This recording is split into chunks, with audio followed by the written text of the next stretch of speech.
بسم اللہ الرحمن الرحیم۔ السلام علیکم دوستو، پارسالینز میں خوش آمدید۔ کتے کی تخلیق کیسے ہوئی اور یہ نجس کیوں قرار دیا گیا؟ حضرت آدم علیہ السلام کے فوراً بعد کتے کو کیوں پیدا کیا گیا؟ حضور صلی اللہ علیہ وآلہ وسلم نے گھر میں کتا رکھنے سے کیوں منع فرمایا؟ جس گھر میں کتا ہو فرشتے وہاں داخل کیوں نہیں ہوتے؟ کتے کی وہ کون سی صفات ہیں جو لائق تحسین ہیں، اور اگر کسی شخص میں ان میں سے ایک بھی موجود ہو تو وہ اللہ کا ولی بن جائے؟ دنیا میں کتوں کی کتنی اقسام موجود ہیں؟ یہ تمام دلچسپ حقائق جاننے کے لیے مکمل ویڈیو دیکھیں اور ہمارا چینل سبسکرائب کر لیں۔ معزز ناظرین، زمانہ قدیم سے کتا انسان کا وفادار ہے اور دنیا میں سب سے زیادہ پالا جانے والا پالتو جانور ہے۔ کتے کی تخلیق کے متعلق دو حکایات ملتی ہیں۔ ایک حضرت علی رضی اللہ تعالیٰ عنہ سے روایت ہے، آپ نے حضور صلی اللہ علیہ وآلہ وسلم سے پوچھا کہ یا رسول اللہ، کتے کو کیسے پیدا کیا گیا اور ان کو گھر میں رکھنے سے کیوں منع کیا گیا ہے؟ تو رسول اللہ صلی اللہ علیہ وآلہ وسلم نے فرمایا، جب حضرت آدم علیہ السلام اور اماں حوا کو زمین پر بھیجا تو وہ پرندوں کی طرح کانپ رہے تھے۔ شیطان نے درندوں سے کہا کہ ان پرندوں جیسے نازک لوگوں کو کھا لو۔ اس کے منہ سے کف جاری ہو گئی۔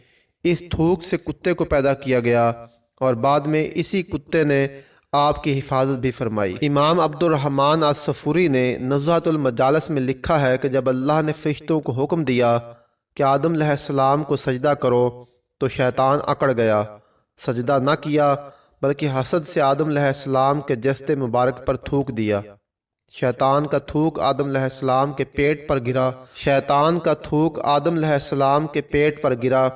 اللہ نے جبرائیل علیہ السلام کو حکم دیا کہ تھوک والی مٹی اٹھا لے۔ اس جگہ سے مٹی اٹھانے کی وجہ سے ایک گڑھا بن گیا جو آج بھی انسان کے اندر ناف کی شکل میں موجود ہے۔ اس مٹی سے کتے کو تخلیق کیا گیا۔ یہی وجہ ہے کہ یہ آج بھی دم ہلاتا ہوا انسان کے ساتھ ساتھ رہتا ہے۔ حدیث شریف کی متعدد کتابوں میں روایت موجود ہے۔ ام المومنین حضرت میمونہ رضی اللہ تعالی عنہا فرماتی ہیں کہ ایک مرتبہ رسول اللہ صلی اللہ علیہ وآلہ وسلم بیدار ہوئے تو غمگین اور خاموش تھے۔ میں نے پوچھا، یا رسول اللہ، کیا بات ہے؟ آپ کی کیفیت بدلی ہے۔ فرمایا، جبرائیل علیہ السلام نے رات آنے کا وعدہ کیا تھا مگر نہیں آئے۔ پورا دن اسی طرح گزرا۔ پھر آپ صلی اللہ علیہ وآلہ وسلم کو یاد آیا کہ ہمارے بچھونے کے نیچے کتے کا ایک پلہ ہے۔ آپ صلی اللہ علیہ وآلہ وسلم نے اسے نکالنے کو کہا اور اپنے دستے مبارک سے اس جگہ پانی بہا دیا۔ اگلی رات جبرائیل علیہ السلام تشریف لائے اور کہا، ہم اس گھر میں داخل نہیں ہوتے جس میں کتا ہو یا تصویر ہو۔ ایک روایت کے مطابق جو شخص حفاظت اور شکار کی غرض کے علاوہ کتا پالتا ہے تو اس کے ثواب میں سے ہر روز 2 قیرات گھٹ جاتا ہے۔ حضرت حسن بصری فرماتے ہیں کہ کتے کے اندر 10 صفات ہیں، اگر بندہ ان میں سے ایک بھی اپنا لے تو ولی بن جائے۔ نمبر 1، قناعت۔ اس کو جو مل جائے اس پر قناعت یعنی صبر کرتا ہے، اور یہ قانعین کی علامت ہے۔ کتا اکثر بھوکا رہتا ہے، جو صالحین کی علامت ہے۔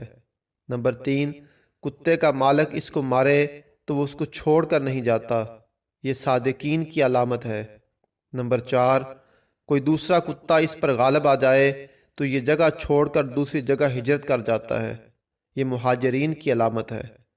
نمبر 5، اگر کتے کا مالک کھانا کھا رہا ہو تو یہ طاقت کے باوجود اس سے کھانا نہیں چھینتا، یہ مساکین کی علامت ہے۔ نمبر 6، جب مالک موجود ہو تو یہ دور ادنیٰ جگہ جا کر بیٹھ جاتا ہے، یہ متواضعین کی علامت ہے۔ نمبر 7، یہ رہنے کے لیے گھر نہیں بناتا، جو کہ متوکلین کی علامت ہے۔ نمبر 8، یہ رات کو کم سوتا ہے، جو محبین کی علامت ہے۔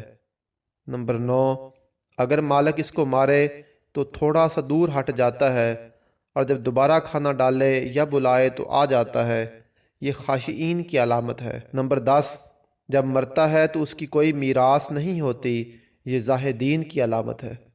ناظرین، دنیا میں کتوں کی لگ بھگ 400 اقسام پائی جاتی ہیں، اور اندازاً 40 کروڑ کتے اس وقت دنیا کے اندر موجود ہیں۔ اگر ہماری ویڈیو پسند آئے تو چینل کو سبسکرائب کریں اور بیل آئیکن کو دبا دیں۔